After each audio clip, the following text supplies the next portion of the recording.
Welcome to the Dansports.tips MLB preview show for today, the 7th of May. Well, we got out of the shit with the San Diego Padres really last night. They did us a big favour. Yordano Ventura was an absolute disgusting disgrace for Kansas City. We needed him to turn up and pitch average, and he pitched atrocious. We are slightly down on the season, as the numbers on the screen show, but there's a few plays today, got a reasonable opinion on some of these games as well, so let's get straight into it. I'm going to start with the Texas Rangers then the Detroit Tigers. Mike Pelfrey's been frankly terrible this year. He's walking too many batters, he's struggling to finish off at bats, and as such he's winless and carries an ERA north of 5. He's had struggles with Texas in the past, only having one quality start against them. That was his last start, but he did carry an ERA of 7 against Texas into starts against the Rangers prior to that. I'm certainly willing, I think, to side with AJ Griffin here, who will oppose for the Texas Rangers. He's been excellent, performing well above expectations for a pitcher who'd missed 2 years with injury this year. How sustainable it is for the long term with the lack of velocity that he's got on his fastball, I don't know, but I'm certainly willing to take a chance with him today. I mean, Detroit come in having lost 4 straight. Texas have won 4 straight, so we'll have a play on Texas and look for Pelfrey's struggles to continue, which I think they will. The Cleveland Indians and the Kansas City Royals. I don't like to back the Cleveland offense because I do not trust them at all, but I feel I have to here. We've got Ian Kennedy, who allows a much higher than average fly ball percentage. He ranked in the top 10 in Major League Baseball amongst starters for balls hit in the air last season. They are forecasting reasonably strong winds blowing out, helping the hitters in Cleveland today. Kansas City are struggling to score runs. Now, they may have some respite today because they get Cody Anderson, who's been recalled from the minor leagues to take the start for Cleveland. Anderson struggled when we saw him earlier this year, allowing 5 runs in each of the starts he made prior to the demotion. So, as a cover, I will cover the over in this game in case Anderson does have a mare and Kansas City's bats wake up. But I do think there's an opportunity for Cleveland to score some runs and certainly hit some home runs in this game.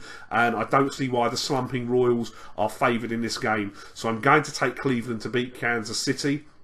I'm going to take Cleveland on a run line, and I'm going to back the over as a cover, if you like, just in case Anderson is bad.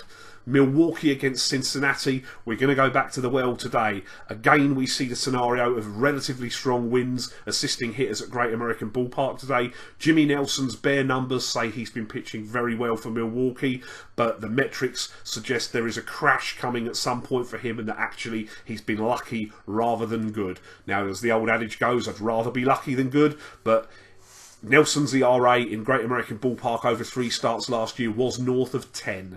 So this is not a ballpark that's been kind to him. Conditions won't be kind today. And my God, have Cincinnati been swinging the bats the last few days.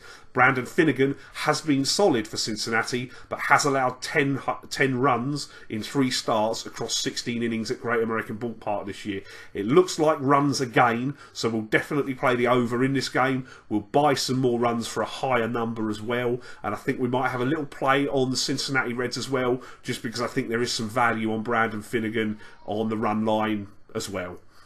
And the last play breaks my heart. We're looking at the Minnesota Twins and the Chicago White Sox. Chris Sale was up for the White Sox today. Chris Sale is outstanding. I love Chris Sale. Sale is 6-0 this year. He wasn't as sharp as I've come to expect from him the last time out against Baltimore. He walked too many batters and therefore didn't last deep into the game, which isn't that much of an issue usually because the White Sox bullpen is excellent. However, he has struggled with the Minnesota Twins.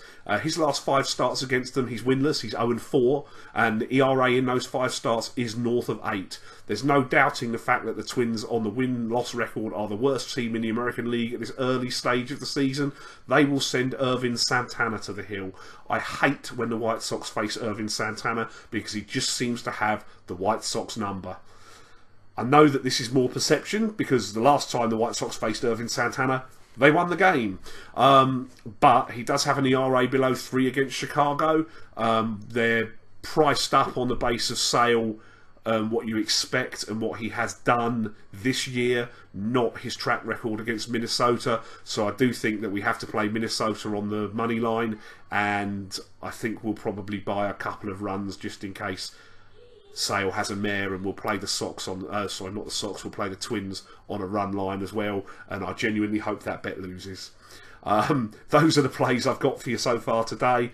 Keep an eye on Twitter just in case there's anything else. I don't know, there may be, there may not. There are a few I've got my eye on. For example, I do think the Cubs look a solid bet against the Nationals today and Gio Gonzalez. I certainly would prefer Hamill in that game, but the prices aren't up at the moment, so we'll have a look later on. There might be something else. As I say, keep an eye on Twitter. Best of luck if you are having a play today. Play ball.